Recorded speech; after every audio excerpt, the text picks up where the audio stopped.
Welcome to the Hangar Z podcast, brought to you by Vertical HeliCASTS. This two-part series was recorded at the San Bernardino County Sheriff's Department hangar at the San Bernardino International Airport in California. The conversation unfolds as we talk about the recent acquisition of the new Bell 412 EPX helicopter. Our guests, Sgt Jon Anderson, Deputy Doug Brimmer, and recently retired and now reserve Deputy Pilot Danny Futscher, share their rich backgrounds in law enforcement and aviation, drawing inspiration from family legacies that have shaped their careers. Together, they discuss the process of transitioning to the new helicopter, highlighting its benefits for their mission sets. Doug Brimmer shines a light on the department's historical society, emphasizing the importance of preserving law enforcement artifacts that tell the story of their dedicated service. The size and diversity of San Bernardino County comes into focus, revealing how these factors uniquely impact their operations and response strategies. Insights from this conversation highlight their aviation program's logistics, from fueling helicopters to building essential partnerships with other agencies. They share the value of having sworn pilots and the challenges facing the recruitment efforts, all while navigating the varied geographic landscapes and extreme weather conditions of the region. This episode is a captivating blend of adventure, professionalism, and the personal stories that make up the fabric of the San Bernardino County Sheriff's Aviation Unit. Thank you to our sponsors, Bell, Shotover, and Metro Aviation. Welcome to the Hangar Z podcast, brought to you by Vertical HeliCASTS. The Hangar Z podcast is the first and only podcast dedicated to promoting and exploring the personnel and equipment behind the missions in public safety aviation. Join your host, John Gray, Jeff Ratkovich, and Jack Shanley. Still southbound, skidding to a stop. Stand by here. Looks like you're getting ready to bail. Heads up, guys, bailing. Okay, the guy, he's running through the house, jumping the fence, through the shotgun, through something out. Grabbing the shotgun. Don't go over that fence. Don't go over that fence. Grab the shotgun again. He is armed. Stay there. Hold your position. 4 on the stop. You're in custody. Good advising code 4 on the stop. Hey, welcome to the Hangar Z podcast. I'm your host, John Gray, in person, on location, at SBSO's hangar. When I say SBSO, I think everybody understands what I'm saying. For those that don't, it's the San Bernardino County Sheriff's Department in the beautiful city of San Bernardino, California. Your guys' hangar, honestly, is probably the nicest hangar facility I've ever been in. Yeah, we're blessed. Yeah. We're blessed. I know you guys were kind of put through the paces to get to this final end product, and I guess we could talk about that later if we want to, but we've got 2 gigantic maintenance hangars. Actually, I don't know if you'd even call one's a maintenance hangar and one's maybe named something else. I don't know. The south hangar here. Yeah, it's like a ready hangar. Yeah. And then you guys have a beautiful ready room and an office area. So thanks for having us out. This has been awesome to be here the last 2 days. Me and Scott Dorkin were able to come out and do a joint article and collaborative piece on your guys' program. It's been really cool. I've worked with you guys quite a bit over the years, when I was with Ontario and now with the podcast. It's been cool. But it's cool to be here recording with you guys in person, and getting to fly with you guys and actually see what you do firsthand. Everything that I saw in the past was what I'd see from a long view or what I'd hear on the radio, the random meows on Bravo or... Ooh, that's not us. I don't know what you're talking about. So it's been awesome. Thank you guys for the hospitality and for letting us in and being a part of the family for the last couple of days. Yeah, thanks for coming out. Yeah, absolutely. With the podcast, a lot of times we like to drink the day, and the fact that we're in the hangar, I don't think the county would appreciate us talking about drink of the day, so I think we're going to bypass drink of the day today. Thank you. In the interest of time, we're going to jump over the hot seat, which I know, Fuch, you're very happy about. I did it once. I don't think you're supposed to do it multiple times. Yes, a hot dog is a sandwich. Or not. But you guys are literally veterans of the Hangar Z podcast, so welcome back. Thanks for having us. I think I can call you the Three Amigos. I think it's fitting. I'm going to stay out of that. Danny Fuch, the Fuch Meister, the Fuch. I call you like 10 different things. That's all right. I answered all of them. John Anderson, this has been awesome. I got to fly with you yesterday in your brand new 412 EPX. Yeah. Man, that was awesome. Yeah, it's a good ship. Thanks for bringing me along for that. Of course. And Doug Brimmer, again, we've had a chance to fly and work together, but never in the same ship. So I got to fly with you in the A-Star, and that was awesome. That was great. Yeah, thanks for having me out for that. Yeah. So we've kind of done a brief introduction, but if you guys could, Doug, we'll start with you. Mm-hmm. If you could just tell us who you are, what your current assignment is, and a little bit about yourself and how you got into aviation. Doug Brimmer, and current assignment is aviation, and I've been here about 12, 13 years. And before that, I was on patrol for 8 years and did 2 years in the jails. And prior to that, just pretty much grew up in a family of law enforcement. family being involved in aviation. So Yeah. I was already knew what I wanted to do. Definitely a family business for you. Yeah. Can you talk about your dad and how he kind of guided you down this path? We actually lived next to the Rialto Municipal Airport. So anytime helicopters, airplanes were flying by, I was outside. So we were near it. And then doing homework, I'd go out to the hangar and just hang out there and do my homework. And yeah, just being around it all the time. It was amazing. That was one of the dreams that I actually never thought I'd actually be able to do it. But so this is a dream come true for sure. But he had definitely helped pave the way. So he was a deputy for the sheriff's department, right? He Yes. was a pilot here. Mm-hmm. And then he was a Vietnam pilot prior to that, right? Yeah, he was a Huey pilot. So I know one of the ships here, he flew in as a sheriff, which is pretty cool. Can you talk about the impact that has on you as a pilot getting to fly in the same ship that your dad flew? It means a lot to me. It's not just a historic part about it, but definitely feel like he's flying with me sometimes. Yeah. It's great. And it's so cool being able to know that I'm able to fly in something that he actually flew. Right. Yeah, that's cool. Some of the aircraft that you have, you got off, old military aircraft. Do you guys know some of the history behind the aircraft that you have here? Do you know if they deployed overseas or where they spent time? A little bit. The one back in the back, 309, is kind of pieced together. It's two different serial numbers that the back half and the front half were put together.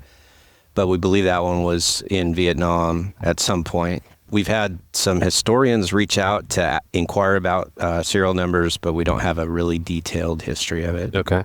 It's interesting when you can look back and know that this served the country in a different capacity at some point. Yeah. Pretty cool. Yeah. Obviously, your family background is in law enforcement. You find your way to San Bernardino County Sheriff's, and you've been in aviation now for a while.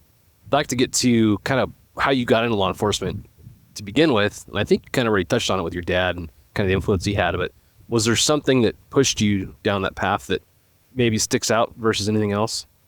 Probably my dad again. He actually, I remember him asking me like, hey, you're in high school, just think about what you want to do afterwards. I was like, well, I like to fly. And he says, well, what about the Explorer program? So he set me up with the ride along. And from that point on, I was hooked. I rode out with our central station. And I even remember the deputy's name, Ken Owens. And it just gave me just the best time. I mean, it was an awesome ride along. He was chasing people down. I said, this is it. This is what I want to do. Yeah. It's cool. Those early interactions really shape your desire to want to do something like that, right? Yeah, People for sure. don't realize the impact they have on young people's lives, and you go on something like that and thank God it's with somebody who cared, and wanted to show you right. That's cool. Yeah. Well, John, I'm excited to hear about your background and how you got into law enforcement and aviation. So where did you grow up and how did you get here? Well, I'm an Orange County boy, born and raised in Anaheim. How I got here, let's see. So I was always in bands. I was a musician. I worked in the music industry, LA based, and just wasn't my scene after a while. I'm like, I've always wanted to fly helicopters. But I wore glasses. I was very nearsighted. And to my knowledge, you couldn't be a pilot if you wore glasses. And I found out that wasn't true. I had LASIK surgery and, that corrected my nearsightedness. And I left the music industry. I started a coffee house and I was getting older. And I said, you know what? I'm not getting any younger. Let me go chase that dream. A buddy of mine worked for LA County. He encouraged me to apply there. I did. I got a conditional offer, academy date, and of course they had a hiring freeze. So pulled that, and I put all my eggs in that basket. So then I started over. Were you run the coffee business as this was playing out? Yeah. I started to go through the process of selling it I sold it the weekend before 9/11. It's just that time frame obviously sticks in your head. But after LA County fell through, I said, okay, well, I was stupid just to put all my eggs in one basket because it was very hard to get hired on at that time of our careers. I think we all started around the same time. And so then I looked at every unit or every agency that had an aviation unit. And my buddy, the same buddy that worked for LA County and lived in Chino Hills, he said, you should apply for San Bernardino. And I'm like, San Bernardino? Where's that? Yeah, where's that? But Orange County boy. So Yeah, if you're in the Orange County, the OC, that's like gold in Southern California. yeah. The IE in San Bernardino County. Well, That's like the other side. Anaheim's bronze, not gold. But no, Anaheim's a great city. But so I was encouraged to reach out and made contacts at the aviation unit, and they gave me a little tour and all that. And I saw the kind of flying that San Bernardino does. So I'm like, yeah, I'm definitely applying there. Went through the process with a bunch of different agencies and finally got picked up by San Bernardino. Of course, you're not guaranteed to get a spot in the aviation unit. But when I sold my business, before I got hired on, I put myself through flight school, got my private right away.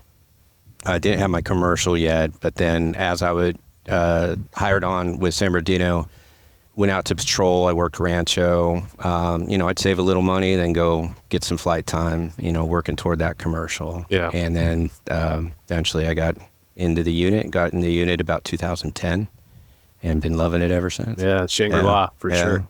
Living the dream. Going back, you kind of skipped over your musician on time purpose, frame. on Yeah, purpose. we're not going to Yeah. let you go. It's actually really interesting. I think of flying a helicopter, and I always thought it was challenging because each limb of your body is doing something different. I always thought of a drummer, how a drummer is doing something different with their hands and their feet. Did you play the drums? And if you did, Well, I suck at drums, just like that's why I'm not a very good pilot. But no, I play a little bit of this and a little bit of that. Mainly keyboards. Guitar is probably my second best. I was going to be a music teacher at one point. Went to college for music education, and then I got the jobs in the music industry, and like screw that, Yeah, and as a music educator, they wanted you to be able to at least demonstrate some basics on each instrument that someone would play. So you're being pretty humble about how well you were received in that industry. I know you were writing music for video games. Did a You were little part bit of of a that, band yeah. that was a big deal for a bit. Well, not a big deal. I mean, every band. I think it was a big deal. No.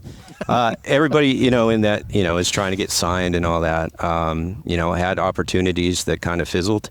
And once in the job that I had, I worked for a company, I probably shouldn't name the name of it, but we did a lot of, we made professional recording gear, and we interacted with a lot of stars and all that. And at the end of the day, it becomes a job, and then your passion for it kind of fades. So, you go home, the last thing you want to do is sit down at a keyboard or pick up a guitar or record something. You just want to veg. Once I left that industry, then that passion came back. So, Are you still playing today? I actually reunited the guys from one of my high school bands. The guys I first started with reached out, and we're just getting together to jam and do some recordings and stuff. That's cool. Just for fun.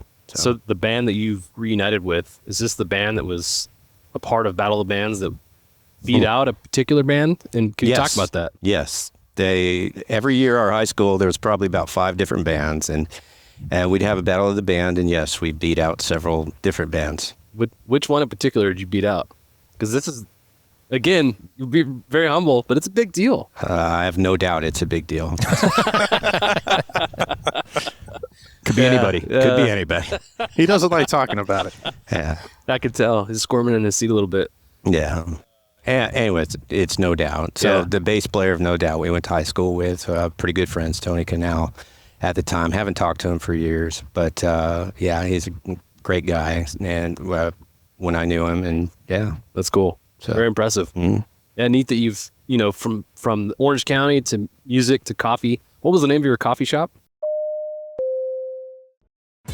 Bell Training Academy proudly supports Vertical HeliCASTS. Experience hands-on technical training with dedicated maintenance aircraft to keep your skills sharp and your Bell aircraft operating at peak performance. Register for a technical course by September 30th and get $100 to Bell's gift shop. Visit bell.co/training. it was the Beanbag. The Beanbag. The Beanbag in Fullerton. I like it. Right next to the AMC Theater in Fullerton. Okay, very cool. Mhm. Well, Mr. Futscher, How do I follow all that, man? Come on. well, I actually didn't know how you ended up here today. Saw a guy hitchhiking on the side of the road. And Dude, just picked him bad up. luck on your part. Oh, geez. No, All right. we had you on the podcast in Yeah. the early days, and it's really cool to have you back. It was a pleasant surprise to see you here today. You've come a long way. We've talked about that. I mean, seriously, you've done a lot with this, and it's amazing. It's been fun. Congratulations. Thanks. It's awesome. You had a lot of influence and input over this. You guys all did. I appreciate you guys your support. It's easy for something like this to get shot down, you know, and you guys were all supportive. So thank you for that. Heck yeah. But yeah, why don't you introduce yourself and let us know, Yeah. what your assignment is and what that looks like. All right, Dan Futscher. I'm semi-retired. I'm currently a reserve for the aviation unit when they let me come out and fly patrol and rescue, which is just a huge blessing. I love helicopters. I love doing it.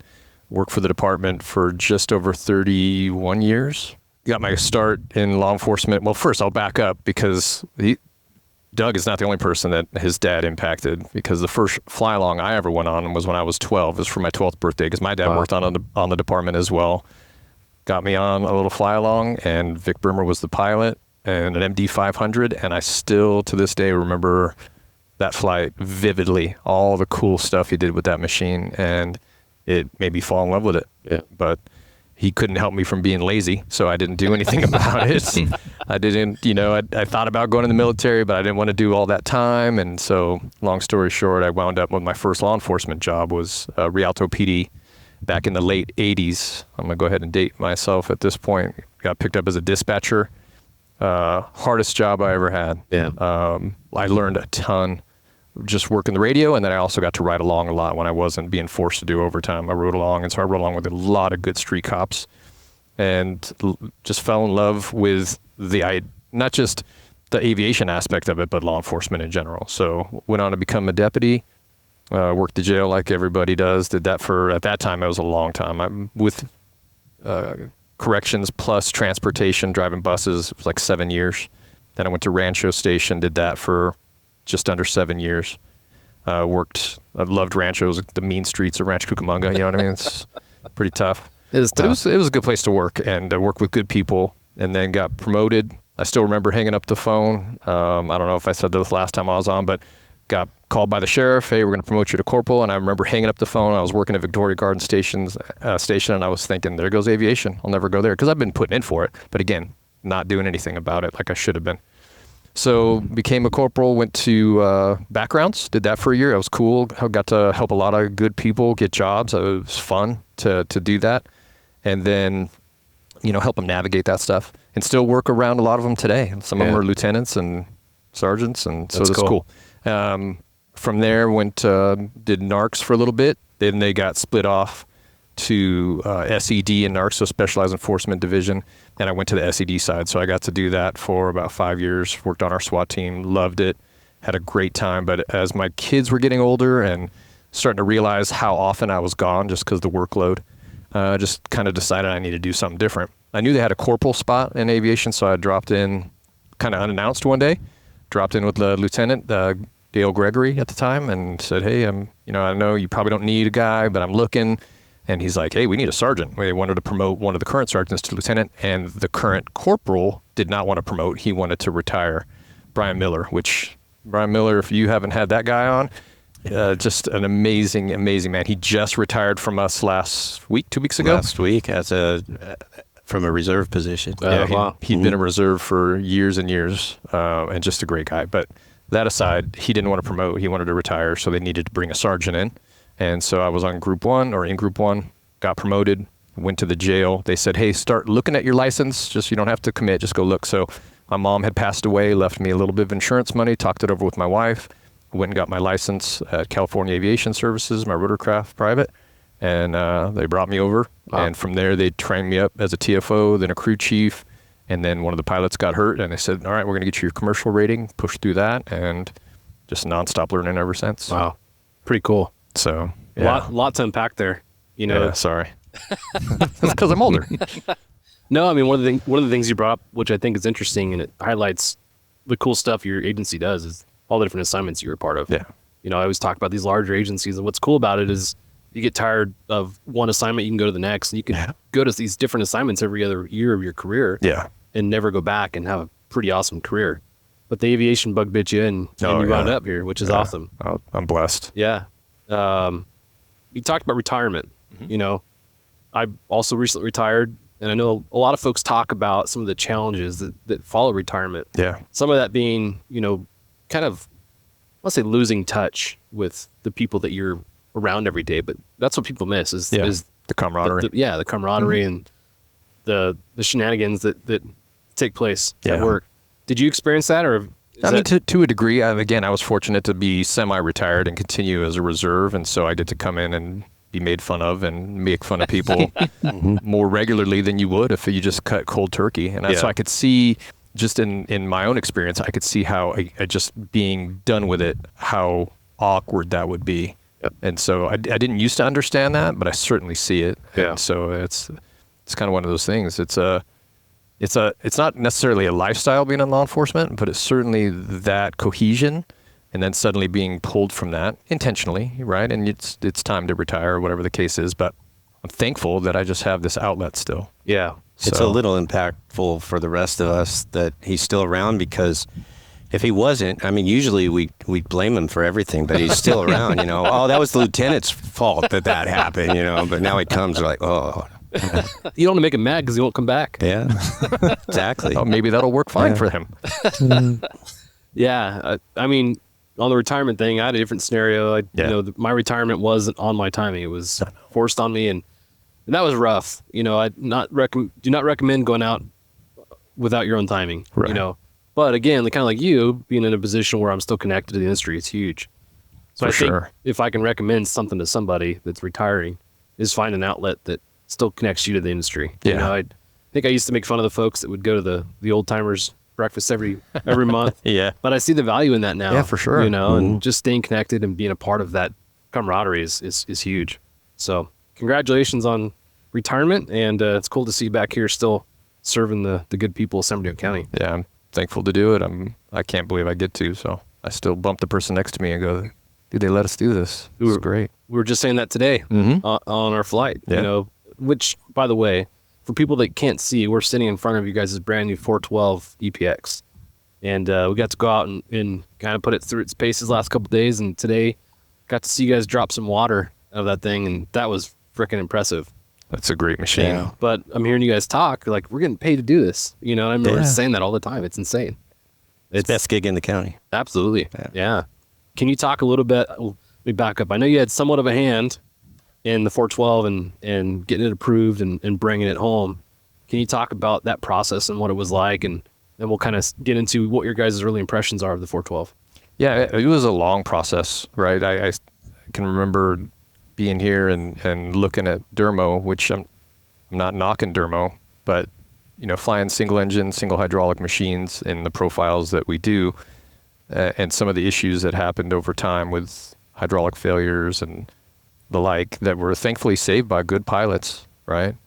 It was one of those things that the dialogue had to take place, and it just took a long time. And that's for people who are in those positions where they maybe haven't been able to move the ball across the goal line. It's just that you got to start talking about it and finding the right time. And this is all stuff that was, you know, a lot of it I learned in a book going to SLI, just dealing with these adaptive issues where you got to kind of read the field and understand who has buy-in and who doesn't, and how this is going to impact people by trying to make that change, and not pushing too hard at certain times, but finding the times to push. And so there was a whole litany of people before me that were already starting this process and dialoguing about it, and I just picked up the cadence and continued that conversation. And so as we'd have issues, talking to the right people about, you know, feeling like, hey, this is the time to really push, and then this is the time to back off, so I'm not making somebody mad about what we're trying to do. And I think everybody understands they shouldn't be mad about it, but just how people are wired. Yep. People see, maybe the people that spend the money often see it's a free helicopter. It's a Dermo, it's free. It's not free, right? You never own it, first. And then second, it's maybe not the safest way to do business. And so an investment from the county was something that we're so thankful took place. Yeah. It was just one of those things to be able to see finally come to fruition has just been great. Yeah, I think a lot of folks are talking about that right now, about how a lot of these older aircraft are becoming problematic because, one, parts are hard to get, right? So you're out of service, and then you got this crew that has the capability to go do a job, but they can't. For whatever the reason is, the aircraft's down. Yeah. So having a new aircraft like this solves a lot of that. You know, Sure. Obviously there's challenges that come with going into an aircraft, and I'd like to hear you guys' input on some of that.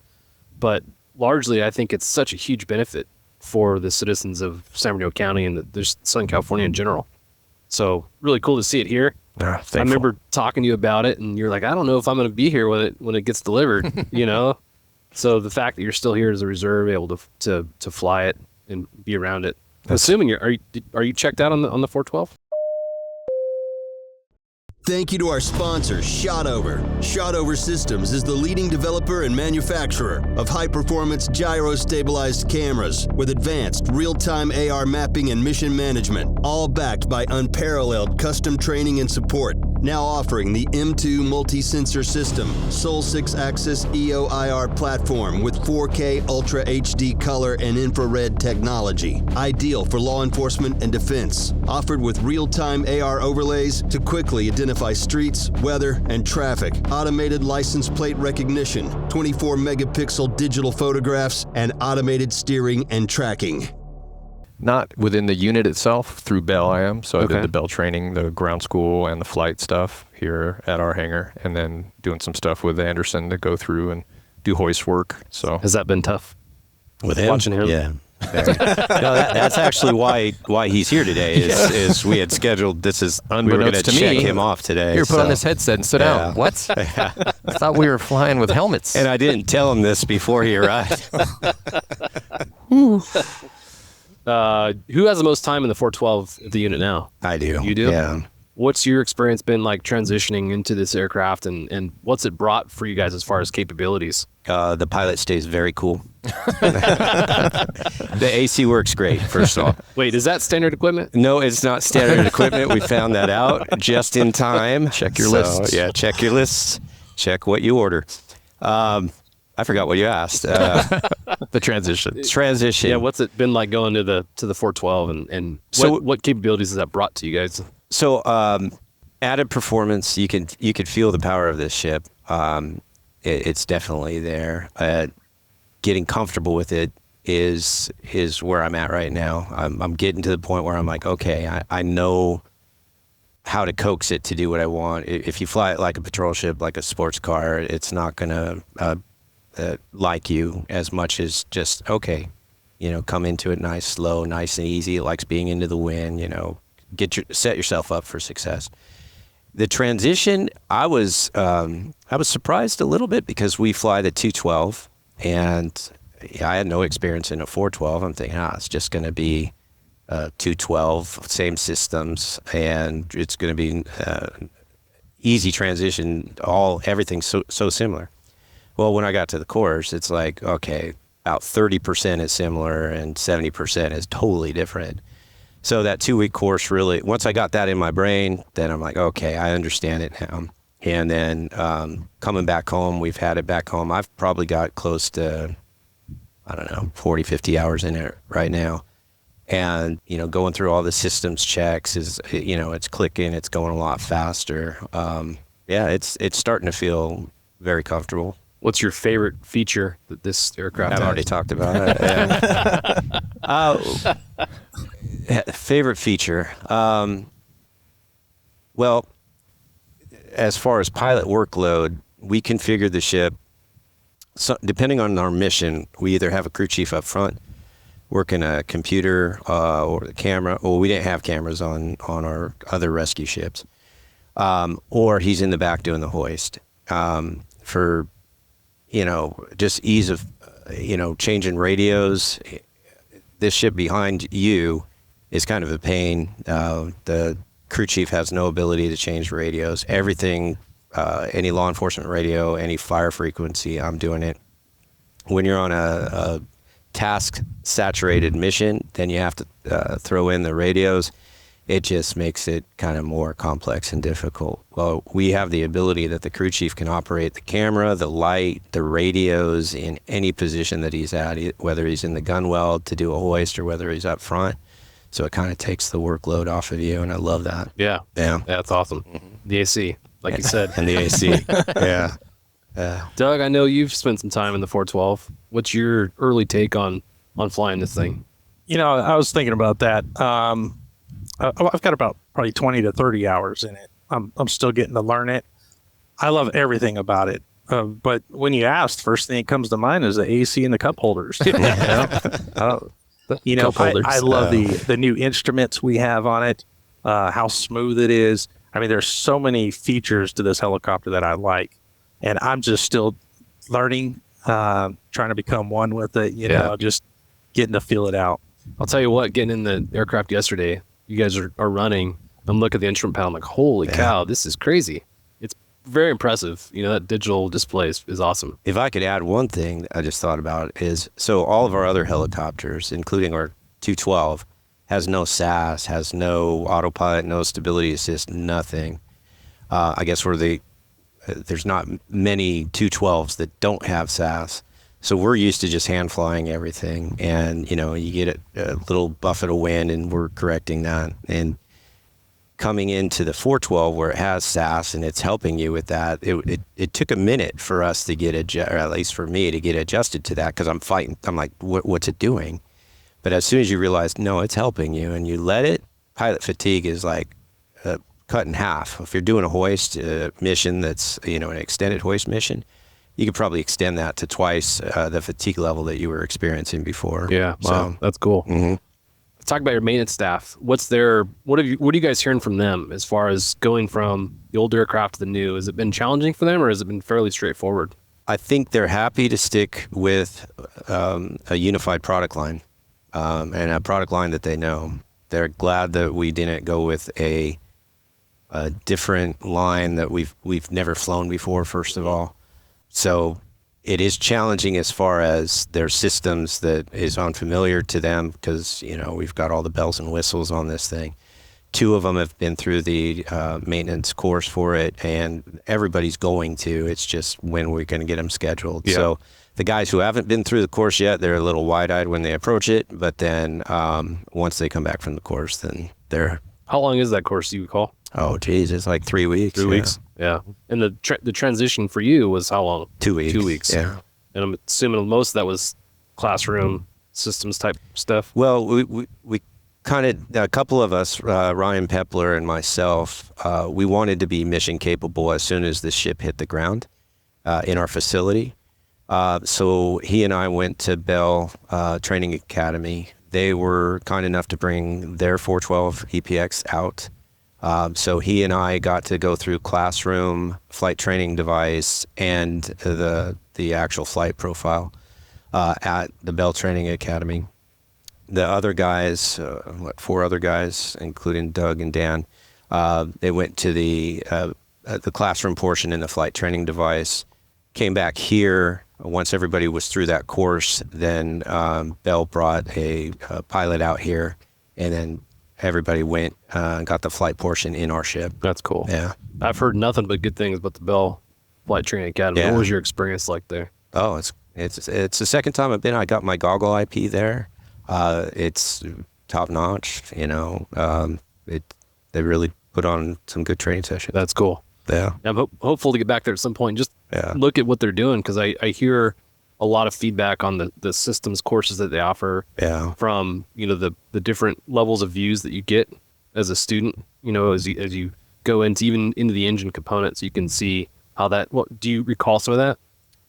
As far as like what cutaways and stuff like that? I hear it's very impressive as far as visually speaking. So some of those courses were going on for mechanics, and they walked us through. There's a whole, when you walk in the lobby, you go through a cafeteria, and the cafeteria has these glass windows that overlook like the maintenance area, the training area.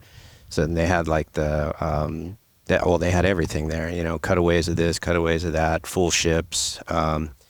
And yeah, you could just walk through, and they're like, oh, check this out. This is what this looks like, and it's like, oh, that's cool. Yeah. That's very cool. Right on. I think for me, a cool part was also just walk through that facility and see some of the pictures, and some of the history. Yeah. It's like these ships, the Hueys probably rolled out of that facility, Yeah. When they were, first built. So the one thing I say that anybody who has not been there, don't go over the train tracks when you're flying over their facility, because they'll yell at you. No, stay right over the. They've got a very tiny little flight area, and there's houses and stuff that's encroaching upon it, so they really want you tight over it. Okay. So it's kind of comical when you think about it, but unless you haven't been, it's hard to imagine. I'm sure somebody's going to thank you for the heads up at some point, you know. So thank you for the heads up. You brought up history, and Doug, I know you're big in not just aviation history, but law enforcement history. Can you talk about the role you play within the kind of the historical side of law enforcement and what you're doing? Well, it all started with my great granddad. He was a police officer in Ottawa, Kansas, and then they moved to Yermo, California. Oh. And he was how does that happen? a population of like 10, and he was a special deputy sheriff. So he would transport prisoners on the train, you know, anywhere in the high desert down to San Bernardino for, I think it was $1 a prisoner. Wow. And then my granddad was a Ontario Police Reserve, and then my dad, obviously, with the Sheriff's Department. So that just got me hooked on anything historical with law enforcement. So now that I was with the department, I joined our historical society and just been helping out with that since 2007. What does that society do? I mean, it sounds like a dumb question, but like, I know there's a lot that you guys do. Can you talk about some of that? Yeah. So we actually have quite a few artifacts that we take out, display at different events. So we recruit members, but the whole thing is to gather any type of artifacts pertaining to the department and display those at some point in time and give the story, the history to it. We've seen where there's so many times things just get thrown away or thrown out and they're not preserved, that, you know, some people hear about history and others don't. So we try to protect that. What's some of the most interesting artifacts that you've seen that the association owns or has possession of? Well, there's quite a few things. One of the things that sticks out in my mind is a jail ledger we have from the 1800s, and we have Wyatt Earp's signature in the booking ledger. Wow. So that's pretty cool, to me at least. Yeah, that's neat. That's really cool. Yeah. I think anybody in law enforcement would find that fascinating, or you'd hope at least. Yes. Right? Yeah. Doug's like the hoarder of the department. I wasn't going to use that term. I sent him a message. Hey, do you want? And before I even hit send, he's like, yes. So when John's throwing stuff out, I'm in the trash can pulling it back out. Yeah. I want that tail rotor. So I know a lot of people collect challenge coins. I think that maybe version of you is badges, right? Don't you have a ton of different badges from? Thank you to our sponsor, Metro Aviation. Metro Aviation, the world's largest family-owned air medical operator, offers comprehensive aircraft services with 140-plus aircraft in over 25 states. The Completions Center installs medical and law enforcement kits and avionics, serving diverse aviation needs, including offshore, utility, VIP, and corporate sectors. Yeah, I'm a badge guy, but just specifically with our department, I think the oldest one is probably 1890s. Wow. So about a collection of 100 or so. Nice little display case. That's cool. Yeah. The old one you have, do you have records as to who that belonged to? No, unfortunately, and I've checked left and right, up and down. We didn't keep records of who carried what badge. So unless you find a photograph with the number on it, you're pretty much out of luck. Interesting. Being that it's specific, or you're doing stuff specific to your agency, is there a museum for your agency that displays this kind of stuff, or does everyone kind of have their own cache of stuff? A little bit of both. Currently, our headquarters lets us display. We have a small room, and that's the other thing. And one of the goals that we're working towards is getting our own building. So the sheriff knows it, the department knows it, and in due time, I'm sure we'll see it. That's what we're planning for. That's cool. Very cool. We've talked about the historical nature of your agency. Let's talk a little bit about the agency as a whole. And I'll throw it up for whoever wants to answer. But can we talk about the agency and the county itself? For those that aren't familiar, let's start there. For those that aren't familiar with San Bernardino County, can you describe where it's at in Southern California and talk about just how big it is? Because I think people hear that it's a large county. Unless you actually know, you don't know, right? Right. It's pretty small. Pretty small. Well, I'll start with 20,000 square miles. You can actually fit 9 states in our county alone. Jeez. So we border from the west end, LA County, all the way up to Inyo-Kern, and then out east to the Nevada state line, down to Arizona state line, and then down to Riverside in Orange County. Wow. So within that geographic boundary, how many different patrol stations are there that service those? Do you know? I want to say there's 13 total. That sounds about right. I mean, when you look at the numbers, yeah. So Yeah, 13, 14. 13 to somewhere. service. That's impressive. That's So not counting municipalities that have their own PDs. how many different cities contract within the county for their police services? Do you know, roughly? Out of 13, I want to say 7, maybe. Okay. Yeah. About half those. Okay. Yeah. So you guys, a lot of responsibility geographically. For each patrol station. How's that set up? Are there special assignments within each patrol station, or are those special assignments just how does that work? The patrol stations do have special assignments. So when I first started, Twin Peaks was my first patrol station. Yep. And your area. So we had boat patrol, OHV patrol, bike patrol. So I'm sure, and Yeah. Fitch could probably tell you with Rancho, they had a bunch of different assignments within that Traffic. department. The MET team, so multi-enforcement team, POP, all of those things within, and then on the larger scale outside of that, then once you move from that station, you have homicide and specialized enforcement division and the different larger divisions within the department itself. But I think each, depending on the contract city, some of them have more, some of them have less, but they all have some sort of collateral duty that you can do or assignment within that you can move to off patrol. That's cool. So it's almost like its own department within the department. Yeah. So how do you track then? Say your goal now is to go to aviation. What's the typical career path look like for folks that want to get to aviation? Obviously, we're deputy sheriffs. Everybody who starts with us, after the academy, they typically will start in the jail. And how long you stay in the jail depends on the movement at the time. Typically, I think right now it's maybe a year and a half. Depends on where you're willing to go. When I started, it was about 5 years, and then luckily I got out about a year. But from the jail, you put into your for patrol stations. Once you get selected to a patrol station, the department likes to see about 4 to 5 years of patrol experience before you start putting in for other specialized spots. You know, whether it's aviation, SED, homicide, what have you. So once you build that patrol experience, then it's kind of going and doing another job interview. Go make yourself known, have your resume, go meet the sergeants, go meet the lieutenant and the captain at that assignment. Hey, this is who I am. This is what I've done. I'm interested in coming. Put your name on a wish list, a transfer list, and then you just wait for your time to come. Yeah, timing is a huge part of that. You know, like you said, sometimes you can wait forever for an assignment. Other times it just opens for you just magically. Yeah. Just the nuance of timing, unfortunately, or fortunately, Right. guys, depending on where you are. Yeah. I want to go back real quick to the county. We talked about the vastness of the county, kind of where it lies geographically, but man, there's a lot of climates. Just seeing in one flight the different topography and different climates you guys have within the county. Can you talk about that and how that impacts you guys in aviation? We go, I think the very southern tip of Death Valley hits the northernmost tip of our county. So, from just below sea level or nearly sea level all the way up to San Gorgonio is our tallest peak. It's about 11,005 or 11,006, depending on who you ask.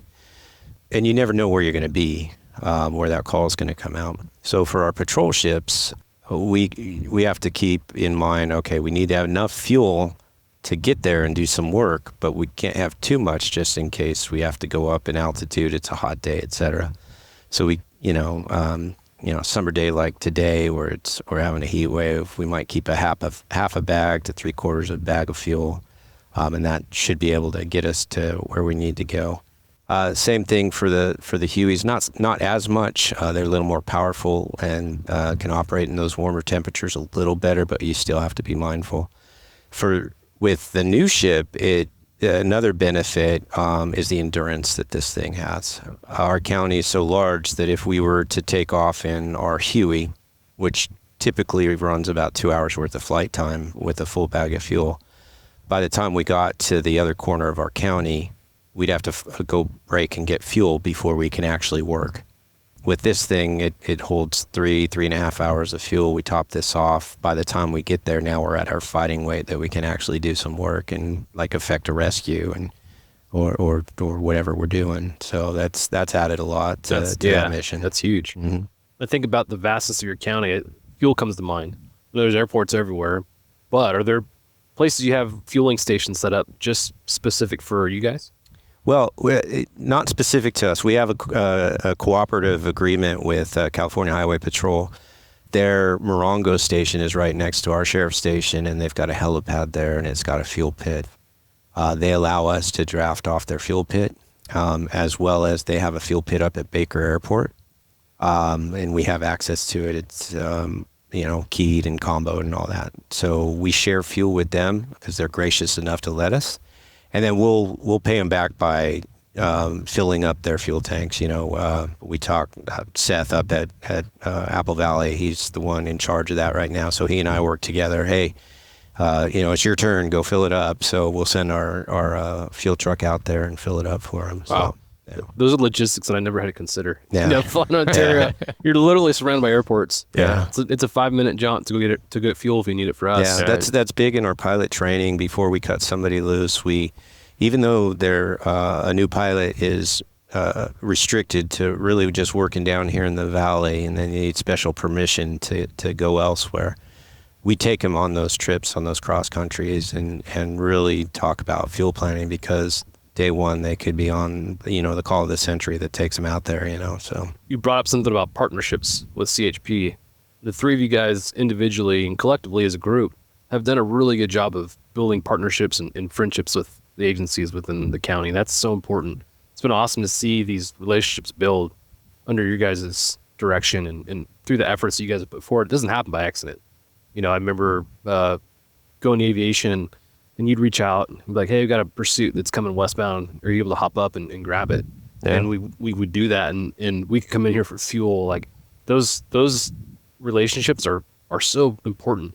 Yeah. Can you talk about kind of from your perspective how you built those and the value that comes with those? Thanks for joining us for this episode of the Hangar Z podcast. Don't forget to like and subscribe to hear more stories that promote the personnel and equipment behind the missions in public safety aviation. Lastly, stand by for a message after a word from our sponsors. Cheers. Thank you to our sponsor, Metro Aviation. Metro Aviation, the world's largest family-owned air medical operator, offers comprehensive aircraft services with 140-plus aircraft in over 25 states.